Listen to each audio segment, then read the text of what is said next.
Jammu Kashmir police का मानना है कि साल भर से ज्यादा समय से लापता अभिनेत्री लैला खान की हत्या हो चुकी है। लैला खान परिवार के सदस्यों के साथ मुंबई से लापता हो गई थी। काफी समय बीत जाने के बाद दिसंबर 2011 में जाकर ओशिवरा पुलिस स्टेशन में लैला खान समेत परिवार के 6 लोगों की मिसिंग कंप्लेंट दर्ज हुई। फिल्म डायरेक्टर राकेश सावंत का कहना था कि लैला के गायब होने से पहले वो लैला के घर एक पार्टी में गए थे, जहां उन्हें पता चला कि कई दिनों से उनके घर पर एक कश्मीरी युवक रह रहा था। लैला और सेलिना की आउटलैंडर और स्कॉर्पियो दोनों गाड़ियों के जम्मू कश्मीर में मिलने से लैला के परिवार के तार लश्कर तैयबा से जुड़ने लगे। पूछताछ से पता चला कि ये एसयूवी किश्तवाड़ के लोकल नेता परवेज टाक ने कुछ महीने पहले किराए पर ली थी। Anti terror squad, Oshiwara police और जम्मू कश्मीर पुलिस इस परवेज टाक की तलाश में जुटी हुई थी। इसी बीच जम्मू कश्मीर पुलिस को पता चला कि आउटलैंडर और स्कॉर्पियो गाड़ियों को जम्मू कश्मीर लाने के बाद ही परवेज टाक नेपाल भाग गया था। परवेज बीवी बच्चों वाला आदमी था। वो अपनी बीवी से कह कर गया था कि वो नेपाल अपने चाचा के घर जा रहा है। उसने अपनी बीवी को ये हिदायत भी दी थी कि ये बात वो किसी से ना बताए। परवेज टाक का भारत आने का कोई भी इरादा नहीं था, पर जब पुलिस टीम ने कारोबारी बनकर उसे एक बड़े प्रोजेक्ट का प्रस्ताव दिया, उसे लालच दिया, तो वो पुलिस के झांसे में आ गया। लैला की आउटलैंडर पकड़े जाने की खबर पता चलने के बाद भी वो नेपाल से जम्मू कश्मीर लौट आया। 21 जून 2012 को जम्मू कश्मीर पुलिस को एक बड़ी कामयाबी हाथ लगी। उन्होंने परवेज टाक को जम्मू में गिरफ्तार कर लिया। असल में ये परवेज टाक ही अतीक खान था जो लैला के घर में रह रहा था। पुलिस ने जब उससे लैला खान और उसके परिवार के बारे में पूछा, तब वो टालमटोल करने लगा। वो बार बार अपने बयान बदलता रहा। पहले उसने दावा किया कि उसे लैला और उसके परिवार के बारे में कुछ भी पता नहीं है। फिर उसने जम्मू कश्मीर पुलिस को बताया कि लैला और उसके परिवार की 2011 के फरवरी में महाराष्ट्र में हत्या कर दी गई थी। हालांकि लैला के पिता नादिर पटेल ने इस बार ये मानने से इनकार कर दिया कि उनके परिवार की हत्या हुई है। उन्होंने जुलाई 2012 को ओशिवरा पुलिस स्टेशन में शिकायत दर्ज कराई कि उनके परिवार का अपहरण कर लिया गया है। इस शिकायत में आसिफ शेख और परवेज टाक का नाम लिया गया था। इस मामले की जांच को मुंबई पुलिस से लेकर क्राइम ब्रांच को दे दिया गया। मुंबई क्राइम ब्रांच की एक टीम किश्तवाड़ पहुंची और परवेज टाक को हिरासत में लेकर वापस मुंबई ले आई। पूछताछ में परवेज ने एक बार फिर से अपना बयान बदल लिया। इस बार उसने बताया कि अभिनेत्री लैला खान का परिवार जिंदा है और वो सभी दुबई चले गए हैं। पर पुलिस को परवेज के इन दावों पर थोड़ा भी भरोसा नहीं था। उसने इससे पहले भी कई बार अपने बयान बदले थे। लैला और उसका परिवार दुबई चला गया है, इस दावे को लैला खान की बिल्लियों ने झुठला दिया। लैला खान के लापता होने के बाद उसके इगतपुरी वाले फार्म हाउस पर 2 पर्शियन बिल्लियों को घूमते देखा गया था। पता चला था कि ये बिल्लियां लैला खान की ही थीं। सभी जानते थे कि लैला खान कहीं भी जाती थी, अपनी बिल्लियों को अपने साथ रखती थी। लैला का इस तरह से अपनी बिल्लियों को छोड़कर दुबई चले जाना पुलिस के समझ में नहीं आया। जब फार्म हाउस में आग लगी तब वो भूखी बिल्लियां खाने की तलाश में जंगल में निकल गई थीं। मामले की जांच कर रही क्राइम ब्रांच की टीम ने परवेज से पूछा कि आखिर लैला ने दुबई जाने से पहले अपनी प्यारी बिल्लियों को इस तरह से अकेला भटकने के लिए क्यों छोड़ दिया था। क्राइम ब्रांच के इस सवाल का परवेज के पास कोई सटीक जवाब नहीं था। आखिरकार परवेज टाक टूट गया। इसके बाद परवेज ने कई खुलासे किए। परवेज टाक ने यह कबूल किया कि उसने गुस्से में लैला और उसके परिवार की हत्या कर दी और उनकी लाशों को इगतपुरी के लैला के फार्म हाउस में दफना दिया था। महाराष्ट्र एंटी टेरर स्क्वाड यानी एटीएस इस मामले में आतंकी पहलू की जांच कर रही थी। जुलाई 2012 में एटीएस ने घोषणा की थी कि लैला खान का मामला एक हत्या का मामला था और इसमें कोई भी आतंकी पहलू नहीं था। यानी लैला, उसका परिवार, परवेज टाक और आसिफ शेख की लश्कर के लिए काम करने वाली सारी बातें और दिल्ली हाईकोर्ट धमाके में उनके शामिल होने की खबरें सब झूठी निकली। टाइम्स ऑफ इंडिया में पब्लिश हुए परवेज टाक के बयान के मुताबिक परवेज 2008 में किश्तवाड़ के इंदरवाल निर्वाचन क्षेत्र से विधानसभा चुनाव हारने के बाद दिल्ली पहुंचा था। इसी साल दिल्ली में उसकी मुलाकात लैला की मां सेलिना पटेल से हुई। सेलिना ने उसे चुनाव के लिए डोनेशन दिलाने और लैला के साथ फिल्मों में काम दिलाने के नाम पर उसे मुंबई बुलाया। परवेज मुंबई आ गया और सेलिना के साथ रहने लगा। यहाँ सेलिना और परवेज एक दूसरे के करीब आ गए। परवेज टाक, जिसकी पहले से ही किश्तवाड़ में बीवी बच्चे थे, बावजूद इसके उसने सेलिना पटेल से शादी कर ली। सेलिना की ये तीसरी शादी थी। परवेज ने पुलिस से बताया कि उसने जानने वाले लोगों से और बैंक से करीब 3.5 लाख रुपए कर्ज लिए थे और इन पैसों को उसने सेलिना और उसके परिवार पर खर्च कर दिए थे। परवेज का कहना था कि फिल्मों में काम मिलने के बाद वो सबके कर्ज चुकाने वाला था और उसने इसी उम्मीद में सेलिना से शादी की थी कि सेलिना कर्ज चुकाने में उसकी मदद करेगी, पर ऐसा हुआ नहीं। परवेज सेलिना पटेल के मीरा रोड वाले फ्लैट पर तो रहता ही था, साथ में उसका लैला के ओशिवारा फ्लैट पर भी आना जाना होता था। एक दिन ओशिवारा फ्लैट पर परवेज की आसिफ शेख से मुलाकात हुई। तब सेलिना ने परवेज को यह बताया कि आसिफ शेख उसका भाई है, पर साल 2010 में सेलिना की ये बात झूठ निकली। परवेज ने इस आसिफ शेख को सेलिना के साथ आपत्तिजनक स्थिति में देख लिया। इस पर परवेज ने आपत्ति जताई और सेलिना से बहस करने लगा। तब सेलिना ने परवेज को बताया कि आसिफ उसका एक्स हस्बैंड है। अब परवेज सेलिना पर अपने 3.5 लाख रुपए वापस देने के लिए दबाव बनाने लगा, जो उसने सेलिना के परिवार पर खर्च किए थे। इस बीच तक सेलिना ने परवेज को किसी भी फिल्म में काम नहीं दिलवाया और ना ही परवेज के पैसे वापस किए। इसी बीच परवेज को पता चला कि लैला और उसका परिवार दुबई जाकर बसने की प्लानिंग कर रहा है। परवेज ने बताया कि लैला ने संपन्न परिवार से आने वाले सोनू उर्फ वाफी खान से शादी कर ली थी। सोनू दुबई में रहने वाले भारतीय होटल व्यवसायी कमल जाधवानी का बेटा था। सोनू इस्लाम धर्म अपनाकर सोनू से वाफी खान बन गया था। वो जुहू में पब चलाता था। सोनू ने दुबई में लैला और उसके परिवार के लिए नौकरी भी फिक्स कर रखी थी। उसने लैला की मां सेलिना पटेल के लिए एक बुटीक और लैला के भाई इमरान को मोबाइल कंपनी में एग्जीक्यूटिव की नौकरी दिलाने का वादा किया था। वहीं उसने लैला की छोटी बहन जारा को स्टेज शो और मॉडलिंग असाइनमेंट दिलाने का वादा किया था।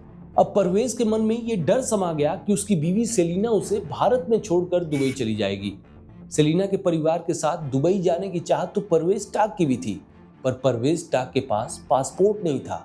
परवेज अच्छी तरह से जानता था कि उसे पासपोर्ट मिलना कितना मुश्किल होगा, क्योंकि उसके खिलाफ जम्मू कश्मीर में अपराध के कई मामले दर्ज थे।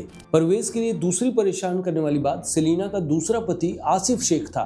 तलाक के बाद भी आसिफ और सेलिना के संबंध बहुत अच्छे थे, इसीलिए सेलिना ने अपनी सारी संपत्तियों के लिए परवेज के बजाय अपने दूसरे पति आसिफ शेख को पावर ऑफ अटॉर्नी सौंप दी थी। परवेज सेलिना के चक्कर में अपने लाखों रुपए गंवा चुका था और बदले में सेलिना से उसे कुछ नहीं मिल रहा था। और तो और सेलिना अपने तीसरे पति परवेज से नौकरों जैसा सुलूक करती थी।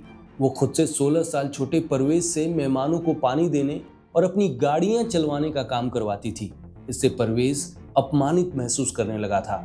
इन्हीं वजहों ने परवेज के अंदर सेलिना के लिए नफरत पैदा कर दी थी। फरवरी 2011 में परवेज टाक ने एक योजना बनाई। अपनी इस योजना में उसने शाकिर हुसैन को भी मिला लिया था। शाकिर कोई और नहीं बल्कि लैला के इगतपुरी वाले फार्म हाउस का चौकीदार था और परवेज ने ही 2 महीने पहले इसे कश्मीर से बुलवाकर फार्म हाउस का चौकीदार बनवाया था। योजना के मुताबिक सबसे पहले तो परवेज ने सेलिना से बताया कि वो इगतपुरी वाले फार्म हाउस पर पानी की कमी को दूर करने के लिए एक अंडरग्राउंड वाटर टैंक बनवाना चाहता है। सेलिना की सहमति मिलने पर उसने फार्म हाउस में वाटर टैंक के लिए 12x8 का 6 फीट गहरा एक गड्ढा खुदवाया। फिर उसने सेलिना के दिमाग में ये बात डाली कि उन्हें अलग होने से पहले फार्म हाउस पर एक फेयरवेल पार्टी करनी चाहिए। सेलिना परवेज टाक को इनकार नहीं कर सकी। 2 फरवरी 2011 को सेलिना पटेल और उसका परिवार नासिक जिले के इगतपुरी में अपने फार्म हाउस पर जाने की तैयारी में जुटा हुआ था। मुंबई से करीब 120 किलोमीटर दूर लैला का ये फार्म हाउस इगतपुरी में बहुत ही खूबसूरत और एकांत जगह पर था। परिवार ने यह तय किया कि सेलिना, परवेज और रेशमा यानी टल्ली पहले इगतपुरी निकल जाएंगे और बाकी के सदस्य बाद में इगतपुरी आ जाएंगे। तो जैसा तय हुआ था, 2 फरवरी को परवेज, सेलिना और टल्ली सफेद स्कॉर्पियो से इगतपुरी के लिए निकल गए। ये तीनों 2 फरवरी से 7 फरवरी तक फार्म हाउस पर ही रुके रहे और लैला और उसके भाई बहनों का इंतजार करते रहे। जब लैला और उसके बाकी के भाई बहन इगतपुरी नहीं आए तो उनकी मां सेलिना, परवेज और रेशमा 7 फरवरी की देर रात वापस ओशिवारा अपने फ्लैट पर लौट आए।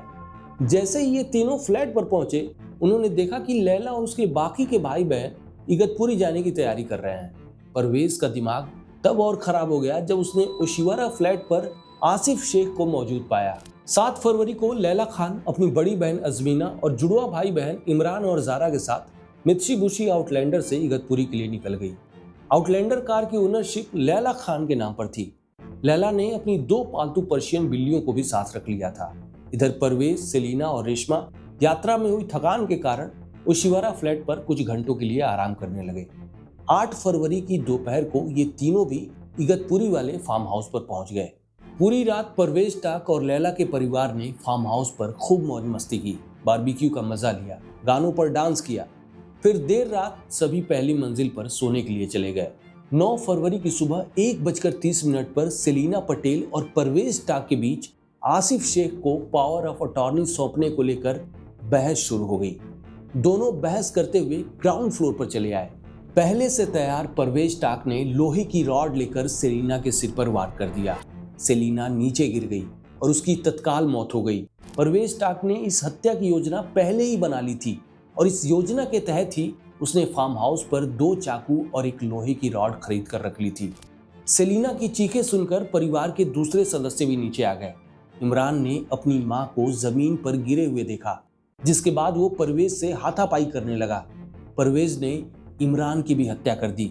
इसके बाद परवेज ने शाकिर हुसैन को बुला लिया और चाकू और रॉड से लैला, अजमीना, जारा और रेशमा की भी हत्या कर दी। लैला खान के परिवार के किसी भी सदस्य ने ये नहीं सोचा होगा कि परवेज इस हद तक जा सकता है।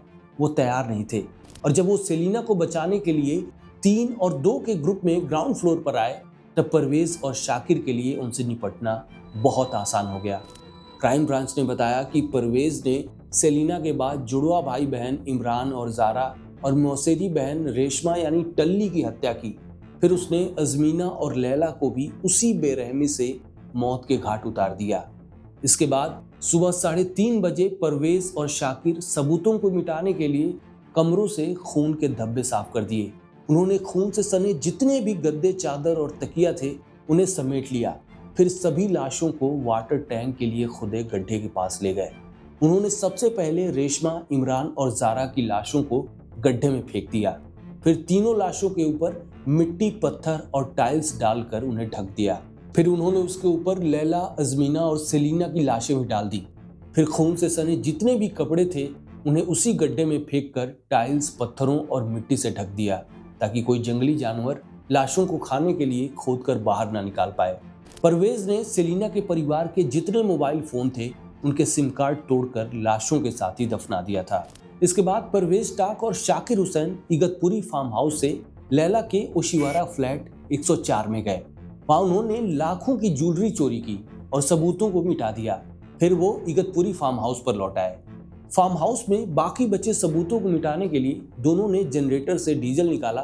फिर फार्म हाउस के एक हिस्से में आग लगा दी।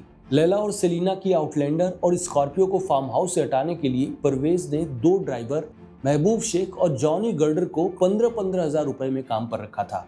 परवेज इन गाड़ियों को कश्मीर ले जाकर बेचना चाहता था, पर सुरक्षा कारणों से ऐसा हो नहीं पाया। कश्मीर पहुंचने पर परवेज शाकिर हुसैन को 50,000 रुपए और सोने के कुछ गहने देकर अलग हो गया। फिर कुछ दिनों बाद वो कश्मीर से नेपाल चला गया। परवेज टाक के इस कबूलनामे के बाद 11 जुलाई 2012 को मुंबई क्राइम ब्रांच की टीम और नासिक पुलिस फॉरेंसिक एक्सपर्ट्स और डॉक्टरों के साथ परवेज को लेकर इगतपुरी फार्म हाउस पर पहुंची। फिर पुलिस ने परवेज के बताए जगह की खुदाई करवाई। खुदाई में पुलिस ने कई इंसानी हड्डियां और खोपड़ियां बरामद की। कई लाशें सड़ चुकी थीं। उनके कंकाल तो सही हालत में थे, पर खुदाई की वजह से वो चकनाचूर हो गए। पुलिस ने हत्या में इस्तेमाल की गई एक लोहे की छड़ और खून के धब्बे लगे 2 चाकू बरामद किए। पुलिस का कहना था कि इमरान को बहुत बुरी तरह से मारा गया था। उसकी खोपड़ी पर गंभीर फ्रैक्चर मिले थे। आगे चलकर डीएनए जांच से ये बात साबित हो गई कि फार्म हाउस से मिली 6 लाशें लैला खान के परिवार की थी। परवेज ने लैला और उसके परिवार की संपत्ति हड़पने की पूरी योजना बना रखी थी। पुलिस ने परवेज के पास से एक जाली पैन कार्ड बरामद किया, जिस पर सेलिना के पहले पति नादिर शाह पटेल का नाम था और तस्वीर परवेज टाक की थी। जिस वाफी खान यानी सोनू को अभिनेत्री लैला खान का पति कहा जा रहा था, उससे जब पुलिस ने पूछताछ की तब उसने बताया था कि वो लैला के साथ रिलेशनशिप में था। उसने लैला पर कुछ ही महीनों में लाखों रुपए खर्च कर डाले थे। वो लैला से शादी करना चाहता था। पर उसके पिता इसके लिए सहमत नहीं थे। लैला उम्र में भी सोनू से 7 साल बड़ी थी। पिता के मना करने के बाद उसने लैला से शादी न करके अपने पब के मैनेजर से शादी कर ली थी। पुलिस ने सेलिना के दूसरे पति आसिफ शेख को भी हिरासत में लेकर पूछताछ की थी, पर इस मामले में उसकी भी कोई भूमिका साबित नहीं हुई। लैला खान और उसके परिवार का ये मामला मुंबई की अदालत में गया, जहां नादिर शाह पटेल और आसिफ शेख सहित 40 गवाहों से पूछताछ की गई। 9 मई 2024 को अदालत ने परवेज टाक को लैला खान और उसके परिवार के 5 लोगों की हत्या और सबूतों को मिटाने के लिए दोषी ठहराया। 24 मई को अदालत ने इस मामले को रेयरेस्ट ऑफ रेयर मानते हुए परवेज टाक को फांसी की सजा सुना दी। तो ये कहानी थी अभिनेत्री लैला खान मर्डर केस की। अगली कहानी में जल्द आपसे मुलाकात होगी। तब तक के लिए जय हिंद।